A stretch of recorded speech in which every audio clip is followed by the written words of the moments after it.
ça a été des enseignements assez forts sur mes, on va dire, sur mes velléités profondes et ce qui me motivait, ce que je recherchais. Et derrière, sur encore une fois, de l'éclairage que ça pouvait apporter, je veux dire, un champ de possibles que je n'avais pas forcément en tête.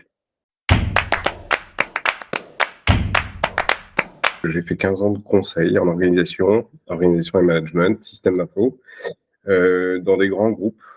J'ai eu une super expérience de conseil, c'est-à-dire assez variée.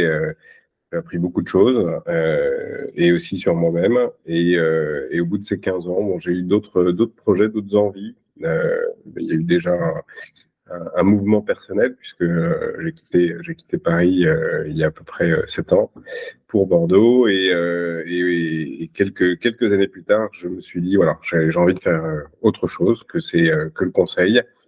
Et je me suis orienté vers de l'accompagnement et ça a été l'occasion de rencontrer Chance à ce moment-là.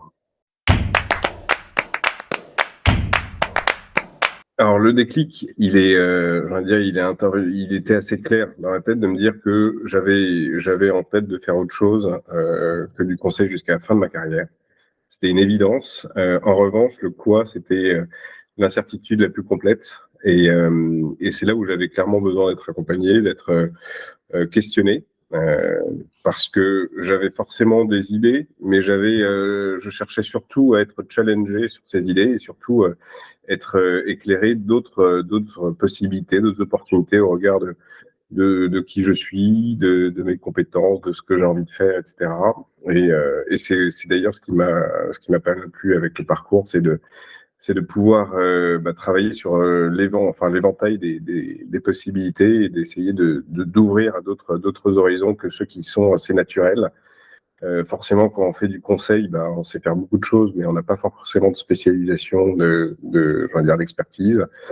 Ce qui était mon cas, j'étais plutôt quelqu'un de polyvalent et j'avais besoin justement de trouver en tout cas une voie qui me corresponde et dans laquelle je puisse m'épanouir. Je m'étais posé du coup à ce moment-là la question de l'entrepreneuriat, avec pas mal de questionnements sur est-ce que je vais être capable de le faire, est-ce que j'ai vraiment envie de faire ça, est-ce que je me dis pas que j'ai envie de faire ça pour des raisons qui sont pas forcément les bonnes.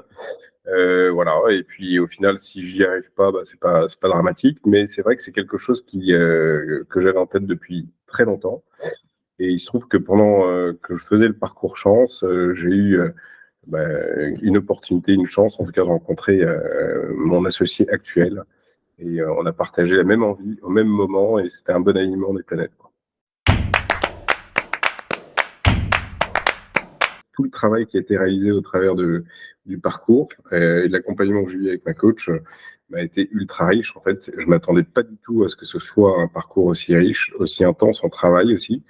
Et du coup, j'en ai retiré beaucoup de choses pour moi-même et des choses évidemment que j'ai pu partager avec ma coach, sur lesquelles elle a pu me challenger. Et ça a été des enseignements assez forts sur mes velléités profondes et ce qui me motivait, ce que je recherchais. Et derrière, encore une fois, de l'éclairage que ça pouvait apporter, je veux dire, un champ de possibles que je n'avais pas forcément en tête.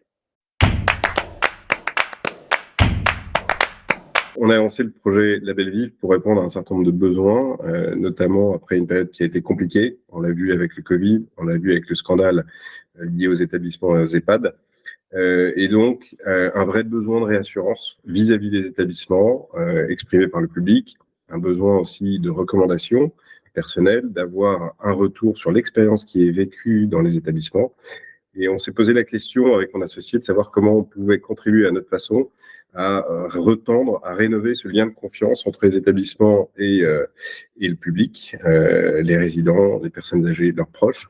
Et il nous est apparu qu'aujourd'hui, une solution qui pouvait être intéressante, c'était de créer ce label pour donner une certaine caution, une certaine garantie de l'expérience qui est vécue dans ces établissements et le service qui est rendu par les équipes, avec au cœur de cette démarche le triptyque entre les résidents, les familles et les équipes, à savoir tous ceux qui vivent et qui rendent le service au sein de l'établissement, dans une finalité qui est de traduire un résultat. Encore une fois, focaliser cette démarche sur comment on vit en fait dans cet établissement et quelles sont les différentes conditions de travail également pour les équipes.